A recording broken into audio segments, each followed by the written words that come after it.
Hai semua, Assalamualaikum warahmatullahi wabarakatuh. Gimana nih teman-teman kabarnya hari ini?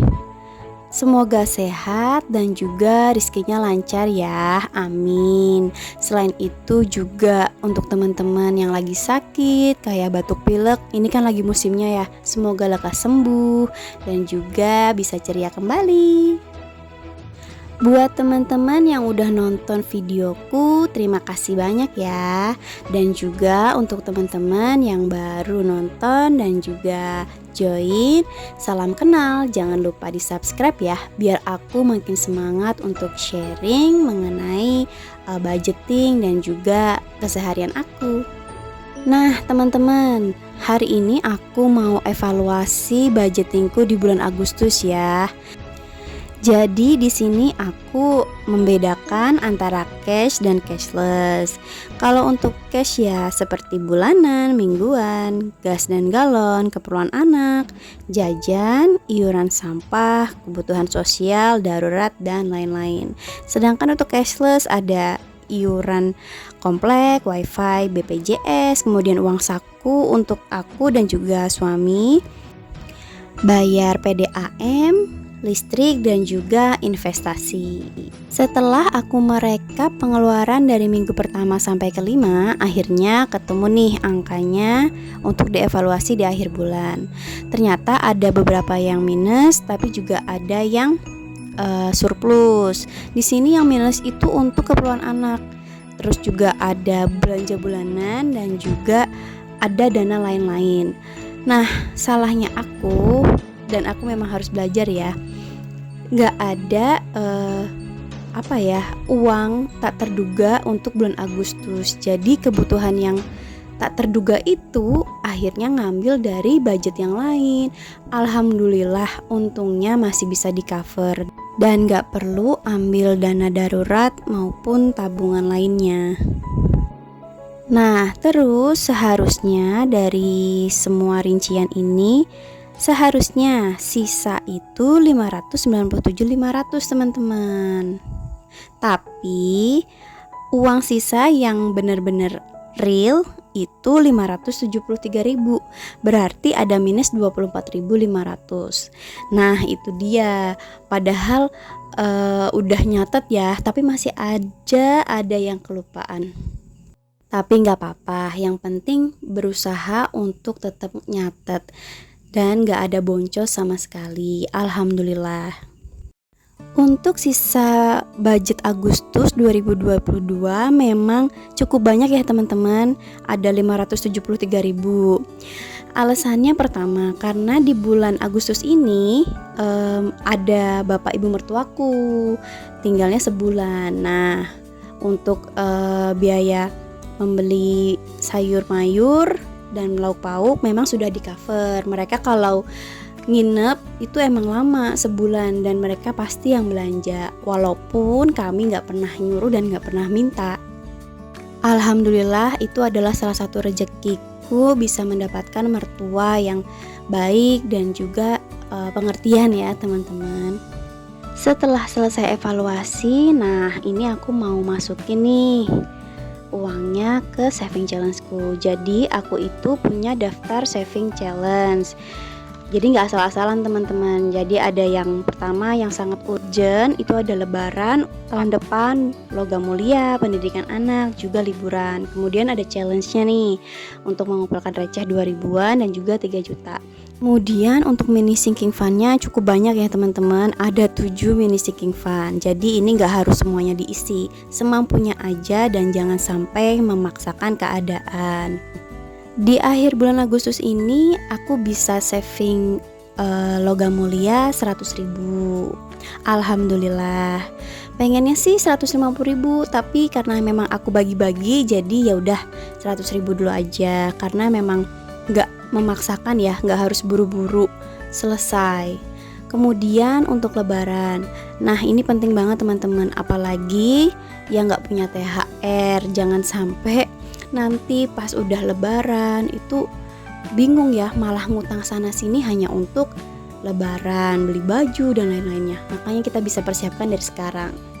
Untuk lebaran ini aku kasih di angka 250.000, alhamdulillah. Nah, selanjutnya untuk pendidikan si kecil nih, sedikit-sedikit akan menjadi bukit. Jadi untuk pendidikan ini aku kumpulkan dari sisa uang belanja dan juga semisal si kecil dapat THR dan juga dapat angpau ya dari orang-orang. Nah, makanya aku masukkan ke pendidikan. Kalau untuk di awal gajian memang sudah aku sisihkan juga untuk pendidikan. Biasanya sih aku langsung masukin ke reksadana. Nah, ini yang paling aku suka nih, challenge 2000. Seneng banget kalau ngeliat duit 2000 sekarang tuh.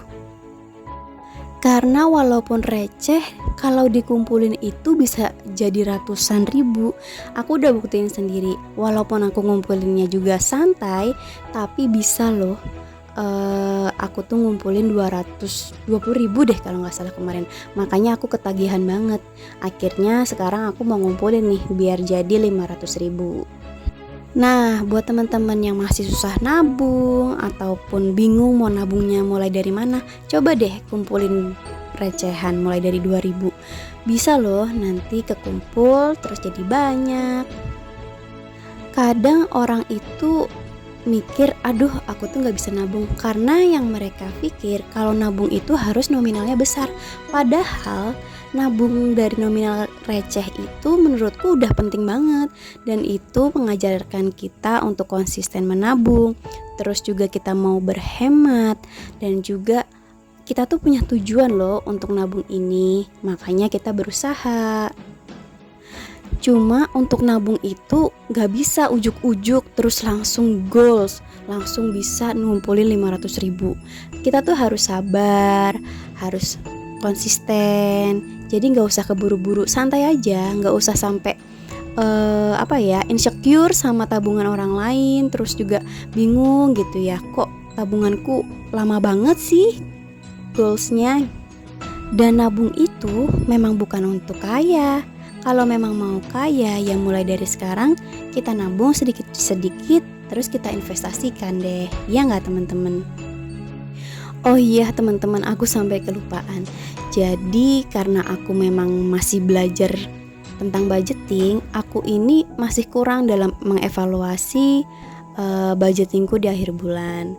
Mengevaluasi di sini adalah kita tuh benar-benar paham, kita tuh benar-benar tahu mana sih pos anggaran yang memang harus ditambahkan dan pos anggaran yang sebenarnya nggak perlu nominal sebesar itu. Jadi bener-bener kita tuh evaluasi, nggak cuma ngeliatin angka aja.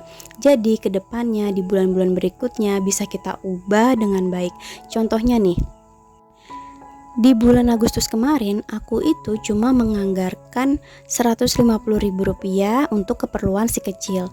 Ternyata minus, yaitu karena aku itu belum bisa membaca apa aja sih kebutuhan anakku dan berapa biayanya.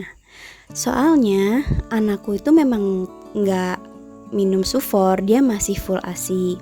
Kebutuhannya itu pampers, padahal kebutuhan pampers itu kalau dihitung-hitung selama sebulan bisa sampai 120.000-an lah ya teman-teman. Makanya aku tambahin lagi nih di budgeting bulan September, karena bayi itu nggak cuma butuh beli pampers aja, tapi bayi kan juga butuh pijet bayi nih teman-teman. Jadi kemarin itu aku cuma menganggarkan 1 kali pijet selama sebulan. Ternyata kata Simbah dukun pijetnya itu kalau mijet bayi itu 2 minggu sekali mbak. Soalnya kan anakku memang lagi aktif-aktifnya, dia lagi belajar berdiri, terus minta tetah terus, jadi pasti kan pegel dia. Maka dari itu untuk evaluasi kita harus pahami ya, jangan cuma lihat angkanya aja. Oke teman-teman, semoga paham dan teman-teman bisa mengambil manfaatnya ya. Nah teman-teman, masih lanjut ya isi sinking fund-nya. Di sini aku isi sinking fund untuk cleaning, untuk beli baking soda dan juga citron, karena citron itu ternyata agak mahal. Biasanya citron itu digunakan untuk bersih-bersih kamar mandi, terus juga bisa untuk bersih-bersih dapur juga. Makanya ini manfaatnya banyak banget nih. Nah, buat teman-teman yang lagi belajar budgeting, lagi berhemat dan berusaha untuk nabung, semangat terus pokoknya. Tapi jangan sampai teman-teman itu terjebak ya dalam tabungan teman-teman. Maksudnya adalah teman-teman tuh sampai memaksakan diri untuk mengisi tabungan-tabungan itu, sedangkan teman-teman sendiri kebutuhannya itu belum terpenuhi sama sekali. Gak perlu jadi beban dan akhirnya malah insecure. Dan walaupun terlihat lambat, yang penting konsisten dan juga tetap berprogres ya teman-teman. Suatu saat pasti akan terkumpul sesuai target teman-teman semua. Semoga rezeki kita selalu dilancarkan oleh Allah dan usaha kita terbayarkan. Amin. Oke, sampai di sini dulu ya teman-teman. Semoga ada manfaat dari videoku kali ini. Jangan lupa subscribe. Dah semua.